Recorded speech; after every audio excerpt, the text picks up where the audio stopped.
అందరికీ కూడా శుభాశీస్సులండి. అలాగే మనం అనుకున్నట్టుగా మీరడిగినట్టుగా 2026 దీన్ని మయా క్యాలెండర్. మయా పంచాంగం ప్రకారంగా జనవరి నుంచి మళ్ళీ డిసెంబర్ కంప్లీట్‌గా వచ్చే జనవరి వరకు మనకి ఉగాది మార్చి నుంచి స్టార్ట్ అవుతున్నప్పటికి గురుగారు ట్రెండ్‌కి తగ్గట్టుగా జనాలందరూ గురుగారు జనవరి నుంచి మాకెలా ఉందని అడుగుతున్నారు. సో, మన దాని ప్రకారం మనం చేస్తున్నాం. ఆ! జనవరి నుంచి వచ్చే జనవరి వరకు కూడా 2027 జనవరి వరకు కూడా ఎలా ఉండిపోతుంది అంటే, ప్రకృతి ప్రకారంగా మనము గ్రహస్థితులని బట్టి ఈ సంవత్సరం, నూతన సంవత్సరం 2026 నుండి 27 వరకు కూడా మేషరాశి వాళ్ళకి. మేషరాశి వాళ్ళకొచ్చేటప్పటికి ఓవరాల్‌గా చూసుకుంటే ఏలియన్ శని ప్రభావం జరుగుతూ ఉంది.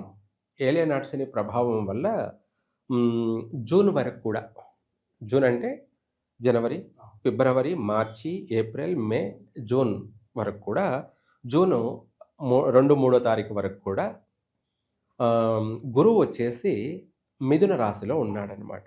కుటుంబ స్థానం అంటారు. కుటుంబ స్థానము అంటే అది వాళ్ళ ఫ్యామిలీ కుటుంబ స్థానమే కావచ్చు, లేదంటే తన లైఫ్ అనే కుటుంబ స్థానం కావచ్చు.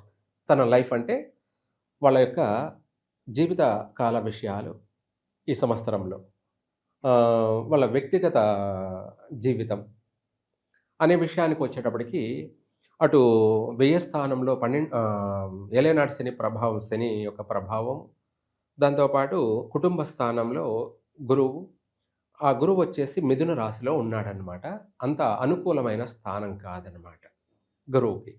అందువల్ల ఈ మేషరాశి వాళ్ళందరికీ కూడా అధికంగా కుటుంబ కలహాలు ఈ ఈ జూన్ వరకు కూడా, జూను 2-3 తారీఖుల వరకు కూడా, ఈ జనవరి నుండి కుటుంబ కలహాలు అధికంగా ఉన్నాయి.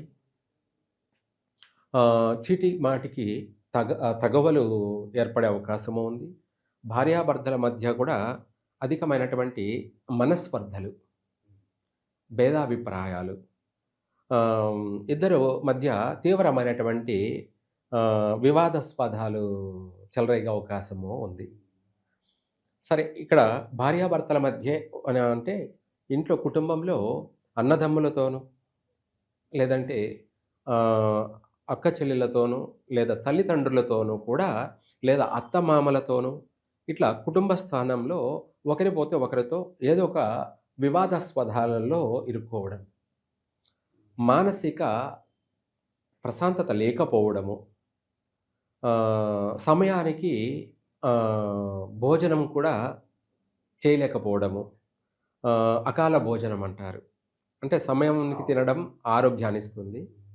ఎప్పుడంటే అప్పుడు తినడం అది అనారోగ్యానికి దారితీస్తుంది. ఇప్పుడంతా కూడా అదే పరిస్థితులు మొత్తం అందరూ కూడా.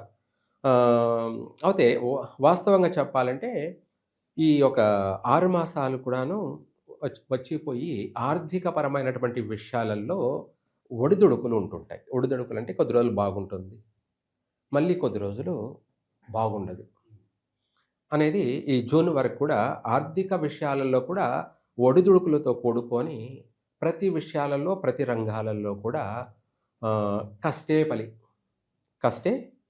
పలి కష్టపడుతూ పోతుంటేనే ఫలితం ఉంటుంది. దానికి తోడు కూడా కొంతమందికి కష్టపడినా కూడా ఫలితం అనేది శూన్యం. వాళ్ళ జాతకంలో వ్యతిరేక దశలు ఉంటే శూన్యం అంటారు. అంతే కదా. ఇప్పుడు మనం రాశి ప్రకారంగా ఓవరాల్గా రాశి ప్రకారంగా చెప్పుకుంటున్నాం. తర్వాత బిడ్డొచ్చిన వేళ, గొడ్డొచ్చిన వేళ అన్నట్టుగా వాళ్ళ పర్సనల్గా ఎవరు ఎప్పుడు పుట్టారో దాన్ని బట్టే వాళ్ళ జీవితం కూడా ఆధారపడి ఉంటుంది. మెయిన్ ప్రధానం అది. దాన్నే గుడ్ టైం లేదా బ్యాడ్ టైం. పుట్టినటువంటి సమయాన్ని బట్టి వాళ్ళ జీవిత రహస్యం అంతా కూడా ఉంటుంది. ఇది ఓవరాల్ అన్నమాట.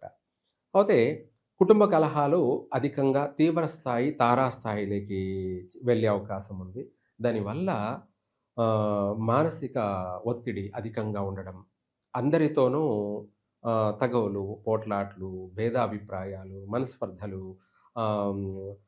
మాట దొరలడము, నోటు దురిసితనం అంటాం కదా, ఇలా తొందరపాటు నిర్ణయాలు, ఇవన్నీ కూడా అకాల భోజనాలు, అధిక శ్రమ ఇలాంటివన్నీ కూడా ఉన్నాయి. అయితే మొత్తం మీద 6 మాసాలలో ఒక్కొక్క నెల కొద్దిగా బాగుంటుంది. ఒక్కొక్క నెల బాగుండకపోవడము ఇలాంటివన్నీ కూడా అధికంగా ఉన్నప్పటికీ ఈ రాశి వాళ్ళకి, మేషరాశి వాళ్ళకి ఏదో ఒక రకంగా ఆర్థికంగా ఆహ్, ఆహ్, పైకి ఎదుగుతూనే ఉంటారు. అది కాకపోతే నత్తనడకన అన్నట్టుగా ఉంటుంది స్లోగా. ఆ తరువాత ఈ మేషరాశి వాళ్ళకి జూన్ తర్వాత గురువు మాతృస్థానంలోకి మారుతున్నాడు. అంటే కర్కాటక రాశిలోకి మారుతున్నాడు. అక్కడ వీళ్ళ లైఫ్ అనేది స్టార్ట్ అవుతుంది. టర్నింగ్ పాయింట్ అనుకోవచ్చు. ఇంగక్కడి నుంచి హ్మ్, అన్ని విషయాలలో కూడా వీళ్ళకు విశేషంగా కలిసి వస్తుంది. విశేషంగా కలిసి వస్తుంది అంటే, వాళ్ళు ఏ ఏ ప్రయత్నాలైతే చేశారో, ఆ ప్రయత్నాలన్నీ కూడా ఆగినాటివి, నిలిచిపోయి ఉన్నాటివి, ఆ! పెండింగ్‌లో ఉన్నటువంటి పనులన్నీ కూడా మళ్ళీ పునఃప్రారంభమవుతాయి. వాటంతట అవే అన్నీ కూడా ఎతుక్కుంటూ వస్తాయి. వీళ్ళ కోసం. దారి వీళ్ళ కోసం పడిందా అన్నట్టుగా ఉంటుందన్నమాట. ఏది ప్రయత్నం చేసినా కూడా అవలీలగా పూర్తి చేయడం. ఆహ్, ప్రతిది ఎంత కష్టమైనది అయినా సరే, కఠినమైనదైనా సరే, కఠినమైన కార్యాన్నైనా కూడా వీళ్ళు అవలీలగా, ఈజీగా మనోధైర్యంతో ఎంతటి కార్యాన్నైనా కూడా పూర్తి చేయగలుగుతారు. విశేషంగా ఆహ్, ప్రతి రంగంలోనూ రాణించడము, అభివృద్ధి చెందడము, దినదినాభివృద్ధి అనేది స్పష్టంగా కనపడుతుంది. మనిషికి మనం చెప్పడం కన్నా, తనకు ప్రాక్టికల్‌గా అంటే తన మనసుకు తనకి అర్థమయ్యేలాగా జరిగినప్పుడే, అప్పుడు తనకు ఒక నమ్మకం అంటూ కలుగుతుంది. ఏదైనా మనం ఒక అనుకున్నాము, ఒక పని ప్రయత్నం చేశామనుకోండి. అది జరగకుండా ఆగిపోయిందనుకోండి. ఆ మనిషికి అప్‌సెట్. అంటే చెయ్యాలా? చేయకూడదా? చేసినా కూడా లాభం లేదు. నష్టం జరుగుతుంది. అప్పుడు తను అన్ని విధాలా కూడా సందిగ్ధంలో పడతాడు.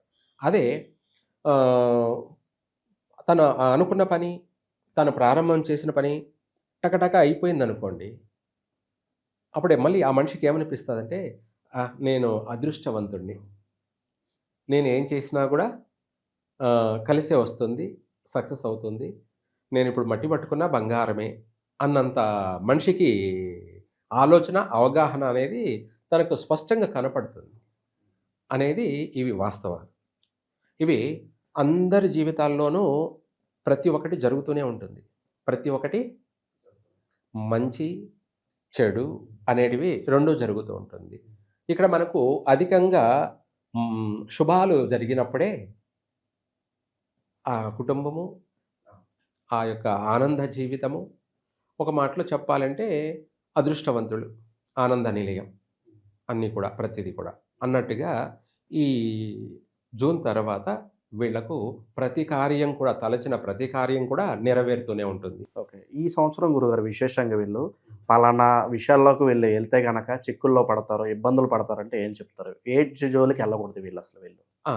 ఇప్పుడు ప్రస్తుతం మనం ఇందాక చెప్పుకున్నట్టుగా ఈ జూన్ వరకు కూడా సమయం కాదు కాబట్టి, కాలం కలిసి రానప్పుడు ప్రతి విషయాల్లో తొందరపాట్లు పనికిరావు. ఏదైనా సరే ఆచితూచి ఆలోచించి నిర్ణయాలు తీసుకోవడం, ఏదైనా పెద్దవాళ్ళను సంప్రదించి ఒక గైడెన్స్ తీసుకొని ముందుకు అడుగు వేయడం చాలా మంచిది. ఎందుకు అలా చేయాలి? అవసరమేముంది? అనేవాళ్ళు కొంతమంది ఉంటారు. వాళ్ళు అంటే వాళ్ళకు నచ్చింది, వాళ్ళ ఇష్టం వచ్చింది చేస్తారు, తప్పులేదు. చేయడం ఎవరైనా సరే చేయొచ్చు, తప్పులేదు. కానీ అది సక్సెస్ అయితే పర్వాలేదు. నష్టపోతే? మన వెనక ఎవరుంటారుగా? నష్టపోయిన తర్వాత ఎవరేం చేయలేరుగా. అందుకనేసే ఆ నష్టం అనేది రాకుండా చూసుకోవడానికి ముందుగా ఒక జాగ్రత్తగా మనకు భగవంతుడు బ్రెయిన్ మెదడిచ్చాడు, కంటి చూపిచ్చాడు, కాళ్ళు, చేతులు, నోరు ఇచ్చాడు. ప్రతిదీ కూడా మనం చేసే దాని వల్ల మన లైఫ్ అంతా కూడా ఆధారపడి ఉంటుంది.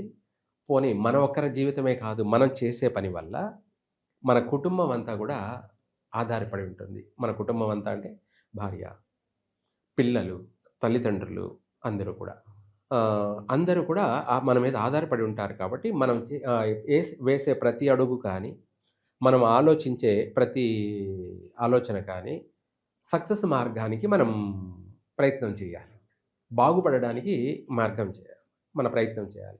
కాపోతే మనం ఇప్పుడు ఎంత ఆలోచన చేసినా, ఎంత మంచి ఆలోచన చేసినా అది నెరవేరదనమాట. అక్కడే మనిషి డిసప్పాయింట్ అవుతాడు. ఏమని? నేను మంచిగానే ఆలోచన చేశా. ఎన్ని చేసినా గూడా ఏదో ఒక ఆటంకం ఎదురవుతుంది అని అంటుంటారుగా. అటువంటివి. ఇప్పుడు కావచ్చు, కాకపోవచ్చు. ఇప్పుడు ప్రస్తుతానికి ఈ 2026 జనవరి నుంచి జూన్ వరకు కూడా కొన్ని పనులవుతాయి. కొన్ని పనులు అర్ధాంతరంగా ఆగిపోయాయి. వివాహమైన కొత్త వ్యాపారాలైనా జూన్ తర్వాత మాత్రం అనుకూలంగా ఉంది. చాలా అనుకూలంగా ఉంది. ఎటువంటి వ్యాపారమైనా కూడా జూన్ తర్వాత ప్రారంభం చేసుకోవచ్చు. చిన్న వ్యాపారాలు, పెద్ద వ్యాపారాలనే సంబంధం ఏమీ లేదు. అది ఎంత పెద్ద వ్యాపారమైనా కూడా ప్రారంభం చేసుకోవచ్చు. లేదు చిన్న వ్యాపారమైనా సరే అప్పుడు ప్రారంభం చేస్తే అది ఇంకా జీవితకాలం దినదినం అభివృద్ధి చెందుతూ ఉంటుంది. మనం చేసినందుకు, పెట్టినందుకు 10 మంది కూడా మనల్ని సన్మానిస్తారు. అంటే ఏమని? ధైర్యంగా ముందుకు వెళ్ళావు, బాగుపడ్డాడు అని చెప్పేసి 10 మంది కూడా కుటుంబ సభ్యులు కానీ, స్నేహితులు కానీ అందరూ కూడా ప్రశంసిస్తారు. తను అనుకున్న పనిని సాధించాడు అని తనను చూసి నేర్చుకోండి అని కూడా ఇతరులు కూడా చెప్పే అంత అభివృద్ధి మార్గంలోకి వెళ్తుంటాడు. అయితే మొత్తం మీద ఓవరాల్‌గా ప్రస్తుతం విద్యార్థులకు అయితే మాత్రం ఈ కొద్దిగా పరీక్షా సమయంగా ఉంది. ఎందుకంటే ఇప్పుడు పరీక్షలొచ్చేది మార్చి ఇగ ఈ సమయంలోనే వస్తది కాబట్టి మేషరాశి వాళ్ళందరికీ కాదు కానీ కొంతమందికి పరీక్షా జీవితంగానే ఉంటుంది. కొంతమంది బాగా సక్సెస్ అవుతారు. విద్యార్థులకి మధ్య రకమైనటువంటి అనుకూలత గ్రహస్థానాలు. ఎందుకంటే మిథున రాశిలో ఉన్నాడు కాబట్టి మెమోరీస్ పవర్ ఉంటుంది బాగానే. కాకపోతే పిల్లలకి డిసప్పాయింట్ అనేది కూడా కొంతమందికి ఉంటుందనమాట. ఆ స్థానం అనేది గురువు ఉన్నటువంటి ఆ మిథున రాశిలో అంత అనుకూలంగా లేడనమాట. ప్రతికూల వాతావరణాలు ఎక్కువగా ఉన్నాయి. తర్వాత వీళ్ళకే కాకుండా రియల్ ఎస్టేట్ వ్యాపారులకు అయితే మాత్రం ప్రస్తుతానికి అప్ అండ్ డౌన్లు ఉన్నాయి. ఈ జూన్ వరకు కూడా రియల్ ఎస్టేట్ వ్యాపారస్తులకి అంత నెంబర్ 1గా అనుకూలమైన కాలం కాదు. ఇంకా వాళ్ళ పుట్టిన సమయాన్ని బట్టి కొంతమందికి బాగుంటుంది, ఎక్కువ శాతం బాగుండదు. అంటే నష్టాలే అధికంగా వచ్చే అవకాశం. ఓవరాల్‌గా జూన్ తర్వాత అవుతే ఆటోమేటిక్‌గా ఈ మేషరాశి వాళ్ళందరికీ కూడా రియల్ ఎస్టేట్ వ్యాపార రంగాలలో ఉన్న వాళ్ళందరికీ కూడా ఎంతైతే నష్టపోయారో దానికి డబల్ మార్జిన్ అంటే లాభాలలో పయనిస్తారు జూన్ తర్వాత. మొత్తం మీద జనవరి వరకు కూడా వాళ్ళు మంచి లాభాల బాటలో ఉంటారు. ఉన్న పలాన కూడా అభివృద్ధి చెందే అవకాశం ఉంది. ఉన్న పలానంటే ఆర్థిక పరంగా అనుకోని ఊహించని విధంగా కూడా అభివృద్ధి చెందుతారు జూన్ తర్వాత. విశేషమైనటువంటి అభివృద్ధి రియల్ ఎస్టేట్ వ్యాపారస్తులకి అయితే మాత్రం. తర్వాత న్యాయశాఖ పరంగా వచ్చేటప్పటికి లాయర్లు కావచ్చు, జడ్జీలు కావచ్చు, లేదంటే పోలీసు శాఖ కావచ్చు, వీళ్ళకి ప్రస్తుతానికి ఇప్పుడు వీళ్ళకు కూడా అపవాదాలు, లేనిపోని నిందలు, అపవాదాలు, ఇంకా కూడా వీళ్ళ జీవితం అంతా కూడా టెన్షన్, అనుమానాలు, భయంతో కాలం గడపడం అన్నట్టుగా ఉంటుంది. తర్వాత ఆటోమేటిక్‌గా ఈ మధ్యలో పడ్డ సమస్యలన్నీ కూడా మళ్ళీ ఆ తర్వాత ఎంతటి సమస్య నుంచైనా కూడా బయటపడతారు. ఏ 10 మంది దగ్గర అయితే మాట పడ్డారో మళ్ళీ అదే 10 మంది వీళ్ళని మళ్ళీ పొగుడుతారు. అంటే వీళ్ళ పరీక్షలో పాస్ అవుతారు జూన్ తర్వాత. కొంతమందికైతే అధిక సమస్యలు ఉన్నాయి ఈ న్యాయశాఖ వ్యవస్థలో. ప్రతి ఒక్కరికి పరీక్షే. ప్రతి ఒక్కరికి పరీక్షా జీవితమే. మొత్తం మీద ఓవరాల్‌గా 2 భాగాలుగా ఈ రాశి వారికి ప్రారంభంలో అయితే ఒడిదుడుకులున్నాయి. తర్వాత ద్వితీయార్థంలో ప్రతి విషయాలలో, ప్రతి రంగాల వారికి కూడా ఎక్కడైతే పడ్డారో అదే చెడ్డారో ఆ! అక్కడే వాళ్ళు ఎతుక్కోవాలన్నట్టుగా అక్కడనే వాళ్ళు రాణించగలగడం జరుగుతుంది. రాణించడం, అభివృద్ధి చెందడం, అందరి దగ్గర మళ్ళీ మంచి గుర్తింపు, పేరు ప్రఖ్యాతలు, ప్రతిష్టలు, కీర్తి అనేక విధాలు కూడా మళ్ళీ సంతోషం కలుగుతుంది. అదే పడ్డవాడు చెడ్డవాడు కాదన్నట్టుగా వీళ్ళకి వర్తిస్తుందనమాట. పడిలేచిన కెరటం అంటారా? ఆ! ఆ! పడిలేసిన కెరటాలంటారు కదా! సో మరి 2026 మొదటి 6 నెలలు కాస్త గడ్డు కాలం అనే చెప్పుకోవచ్చు. దాన్ని అధిగమించడానికి అలాగే ఏళ్ళనాటి శని ప్రభావం తగ్గించుకోవడానికి మంచి మంచి పరిహారాలు ఏమైనా ఉంటే తెలియజేయండి గురువు. తెలియచేద్దాం. వీళ్ళకే కాకుండా ఉద్యోగ రంగాలలో ఉన్న వాళ్ళకి, విదేశాలకు వెళ్ళాలనుకున్న వాళ్ళకి ఇప్పుడు ప్రయత్నం చేసుకోవచ్చు. కొంతమందికి నెరవేరే అవకాశాలున్నాయి. కానీ ఏదేమైనా జూన్ తర్వాత ప్రయత్నం చేస్తే అది ఆగదు. అక్కడికి వెళ్ళినా కూడా వాళ్ళు స్థిరపడగలుగుతారు. అక్కడ మంచి పేరు, గుర్తింపు, అభివృద్ధి, స్థిరమైనటువంటి అభివృద్ధి, నివాసం కూడా వాళ్ళకి ఏర్పడుతుంది. ఇప్పుడు ప్రయత్నం చేస్తే జూన్ తర్వాత ఎప్పుడైనా సరే స్వగృహ ప్రాప్తి, ఇల్లు కొనాలనుకున్న వాళ్ళకి, లేదా ఇల్లు నిర్మాణాలు చేసుకోవాలనుకున్న వాళ్ళకి ఆటంకం లేకోకుండా, ఆగిపోకుండా చక్కగా దినదినం వాళ్ళ పనులని కూడా పూర్తి చేసుకొని గృహప్రవేశం చేసేటువంటి యోగం కూడా వీళ్ళకు ఉంది. గృహయోగము ఉంది. వాహన సౌఖ్యము ఉంది. ఈ వాహన యోగం కూడా, వాహన సౌఖ్యం కూడా జూన్ తర్వాత కొన్నట్టయితే ఈ మేషరాశి వాళ్ళు ఎక్కువగా కలిసి వస్తుంది. ఎందుకు మనం అందాక అవసరం కదా, అందాక ఆగాలనంటే ఇప్పుడు కొన్నట్టయితే దానివల్ల అలసట, దానివల్ల తిప్పట, దానివల్ల ఇబ్బందులు ఎదుర్కోవడం, అంటే ప్రమాదాలు, వాహన ప్రమాదాలు, లేదంటే మరమ్మతులు, రిపేర్లు, చిన్న చిన్న ప్రమాదాలు లేదా పెను ప్రమాదాలు కూడా సంభవించే అవకాశం ఉంది. ఓవరాల్‌గా దేశమంతా కూడా సంభవించే అవకాశాలున్నాయి. దాని గురించి కూడా మనం చెప్పుకుందాం. అలాగే ఆ విధంగా వాహన విషయంలో మేషరాశి వాళ్ళు ఇప్పుడు కొనకపోవడం చాలా మంచిది.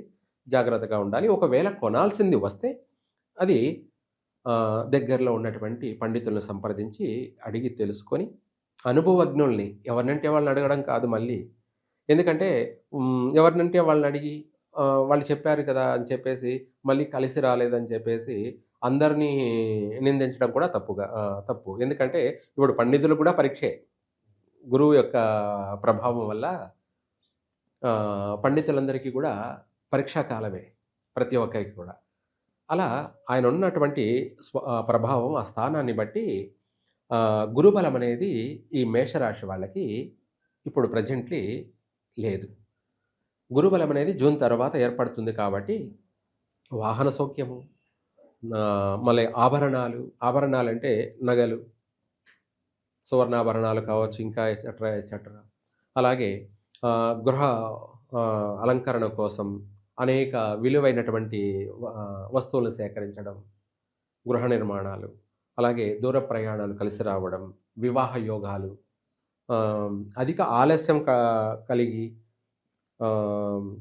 అంటే దాదాపు 30 సంవత్సరాలు, 35 సంవత్సరాలు లేదా 40 సంవత్సరాలు జరిగినటువంటి వాళ్ళందరికీ కూడా ఈ జూన్ తర్వాత వివాహ యోగం కలిసి వచ్చే అవకాశం అధికంగా ఉంది. అంటాం కదా, పెళ్లి కాని ప్రసాదాలు అన్నట్టుగా ఇటువంటి వాళ్ళందరికీ కూడా ఈ జూన్ తర్వాత అనుకోకుండా అందరికీ వివాహం జరిగే అవకాశం ఉంది. వివాహ ప్రయత్నాలు కలిసే వస్తాయి. విశేషంగా గృహంలో విందులు, వినోదాలు, అనేక ఆనందకరమైనటువంటి వార్తలు వింటారు. చక్కగా ప్రతి రంగంలో కూడా రాణించగలుగుతారు. ఇందాక ఇదే కాకుండా మనము దేశవ్యాప్తంగా, ప్రపంచవ్యాప్తంగా చూసుకున్నట్టయితే రాజకీయ నాయకులకి ప్రస్తుతానికి గడ్డు కాలమే. మేషరాశి వాళ్ళకి గడ్డు కాలమే అంటే ప్రజల్లో పలచనైపోవడం, ఇచ్చిన మాటను నెరవేర్చుకోలేకపోవడం, లేదంటే తాను ఒకటి అనుకుంటే ఇంకొకటి జరగడం, తాను ఒకటి తలిస్తే దైవం ఇంకొకటి తలించింది అన్నట్టుగా రివర్స్ జరిగే అవకాశము ఉంది. వీళ్ళకు నష్టాలు కూడా జరిగే అవకాశాలున్నాయి. ఆ నష్టాలు కూడా భారీ నష్టాలు కలిగే అవకాశం ఉంది. కాబట్టి రాజకీయ నాయకులు కూడా జాగ్రత్తగా వ్యవహరించాలి. ఎందుకంటే 10 మందిలో పరువు పోగొట్టుకోవడం కన్నా పరువు ప్రతిష్ఠ రాకపోయినా పర్వాలేదు గానీ, పరువు పోకూడదు. కాబట్టి జాగ్రత్తగా ఆచితూచి అడుగేయాలి. ప్రతిదీ కూడా మాట్లాడేటప్పుడు ఏదైనా సరే వాళ్ళ నోటికి వచ్చిందల్లా వరాలు ఇచ్చేయకూడదు. వాస్తవంగా చెప్పాలంటే. ఇచ్చి మళ్ళీ నెరవేర్చలేకపోవడం, ఇది అంతా గూడా ప్రజలు గుర్తిస్తూ ఉంటారు కాబట్టి, దానివల్ల వీళ్ళకు ఫ్యూచర్‌లో మళ్ళీ నష్టం జరిగే అవకాశం ఉంది. అందుకనేసి మనం ఇప్పుడు ఏ నిర్ణయం అయితే తీసుకుంటామో, ఆ నిర్ణయమే మనల్ని కాపాడుతుంది. అలా రాజకీయ నాయకులు మాత్రం జాగ్రత్తగా ఉండాలి. ఓవరాల్‌గా ప్రపంచవ్యాప్తంగా ఈ యొక్క గురువు యొక్క గ్రహ ప్రభావం కావచ్చు, అలాగే అపసవ్య కాల సర్పదోషం ఇంకా కూడా జరుగుతూ ఉండడం వల్ల ఇప్పుడు ధనుస్సు రాశి నుంచి మకర రాశిలోకి మనకు 15వ తారీఖున సూర్యుడు మకర రాశిలోకి ప్రవేశించడం, మకర సంక్రాంతి. అక్కడ సూర్యుడు, కుజుడు, శుక్రుడు, బుధుడు.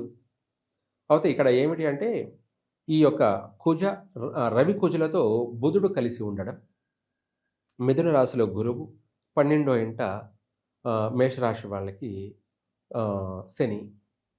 అయితే ఇక్కడ శుక్రుడు కూడా తర్వాత మారుతున్నాడనుకోండి.